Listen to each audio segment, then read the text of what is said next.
আমিও তো হানাফি। তুমি কোন মার্কা হানাফি একটু স্পষ্ট হই, যে তুমি কোন মার্কা হানাফি একটু জানতে চাই।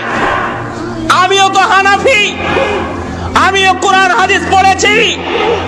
কোন জায়গাতে লেখা আছে ইমাম আবু হানিফার বক্তব্য, যে ইমাম আবু হানিফা বললেন, রাসূলের কথাকে উল্টিয়ে দিয়ে বলে দিলেন যে না, 2 রাকাত না, তোরা 4 রাকাত পড় আমার অনুসারীরা।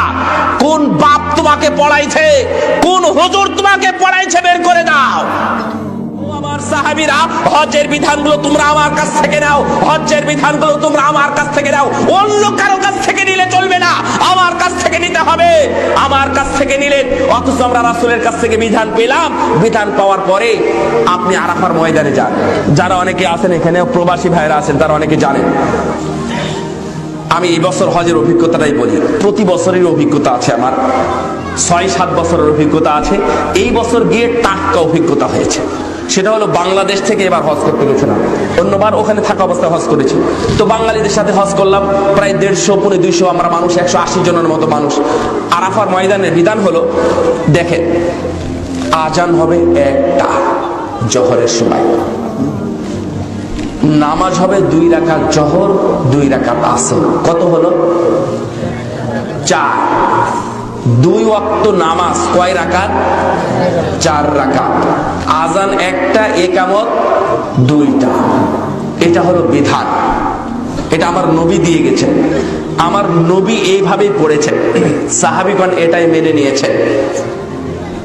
লক্ষ লক্ষ মানুষের জামাত হয় এক জামাতে। এই বছর গিয়ে মানে আমাদের সাথে যারা ছিলেন তাদেরই আলেম ওলামা সব মিলে তারা সালাত আদায় করলো 4 রাকাত জোহরের। তা আমি বললাম যে একই সালামে কি জোহর আসর পড়লেন নাকি? বলছে না, এটা তো আমরা জোহর পড়লাম। ও আচ্ছা, জোহর পড়লেন 4 রাকাত, আজব কথা। জোহরের নামাজ 4 রাকাত আরাফার ময়দানে, এটা আবার কোথায় আছে? কথা কমপ্লিট হলো না। আসরের সময় আবার দেখলাম যে তারা 4 রাকাত আসর পড়লো। বিশাল বড় জামাত, আমার পিছনে অনেক মানুষ আছে ধরে নেন। তা আমার অনুসারী যারা, তারা তো ওভাবেই পড়বে। তো আমরা পড়ে নিলাম তখনই 2-4 রাকাত জোহর আসর। কিন্তু আসরের সময় আবার আসর পড়লো, আমি গিয়ে ধরলাম, আপনি জোহরের সময় 4 রাকাত জোহর পড়েছেন, এটারই তো বিধান পাওয়া যায় না, আমরা পাইনি কোনোদিন হাদিসে। আবার আসরের সময় এসে আসরের সালাত আদায় করলেন, এটা কিভাবে পড়লেন? দলিল ইনিয়ে বিনিয়ে অনেক কথা বলার চেষ্টা করলো, কিন্তু শেষ কথা কি বলবো? আপনারা রাগ করবেন নাকি? শেষ কথা বলল যে এটা আমরা হানাফি মাযহাব মানি, হানাফি মাযহাব অনুযায়ী 4 রাকাত জোহর 4 রাকাত আসর পড়তে হয়। আমি বললাম আমিও তো হানাফি। তুমি কোন মার্কা হানাফি একটু স্পষ্ট হই, যে তুমি কোন মার্কা হানাফি একটু জানতে চাই। আমিও তো হানাফি, আমিও কোরআন হাদিস পড়েছি। কোন জায়গাতে লেখা আছে ইমাম আবু হানিফার বক্তব্য, যে ইমাম আবু হানিফা বললেন, রাসূলের কথাকে উল্টিয়ে দিয়ে বলে দিলেন যে না, 2 রাকাত না, তোরা 4 রাকাত পড় আমার অনুসারীরা। কোন বাপ তোমাকে পড়াইছে, কোন হুজুর তোমাকে পড়াইছে, বের করে দাও। আজব কথা। 2 রাকাত নামাজকে 4 রাকাত বানালেন, এটা আবার কিভাবে হয়? বিধান যখন এসেছে, যতটুকু এসেছে এবং যেভাবে এসেছে, তখন ততটুকুই ওইভাবেই মেনে নিতে হবে। যখন এসেছে, যতটুকু এসেছে এবং যেভাবে এসেছে, তখনই ওইভাবেই ততটুকুই মানতে হবে। আমার নবী এখানে 2 রাকাত জোহর 2 রাকাত আসর পড়েছেন, এখানে মাগরিবের আজান হয়েছে কিন্তু মাগরিবের আজান হয়নি, মাগরিবের আজানের সময় হয়েছে কিন্তু আজান হয়নি। বিধানেই নাই, তাই আজান হবে কিভাবে? বুঝেননি কথা?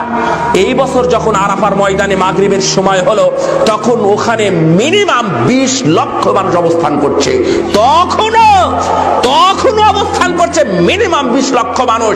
20 লক্ষ মানুষের মধ্যে যদি জাবালে রহমত, ওই পাহাড়ে উঠে যদি আপনি চারিদিকে এভাবে তাকিয়ে দেখেন, তাহলে শুধু সাদা পোশাকার মানুষ দেখতে পাবেন। একজন মানুষকেও আপনি ইবাদতকারী দেখবেন না যে একটা মানুষ নামাজ পড়তেছে। কি এক জায়গা! বিধান এভাবে এসেছে, এভাবেই মানতে হয়। রাসূল সাল্লাল্লাহু আলাইহি ওয়াসাল্লাম হজের ব্যাপারে বললেন, আমার কাছ থেকে বিধান নিতে হবে। আর তুমি বাপ দাদার 14 পুরুষের কোথা থেকে কোন কথা নিয়ে এসে বলো এইভাবে সালাত আদায় করতে হবে?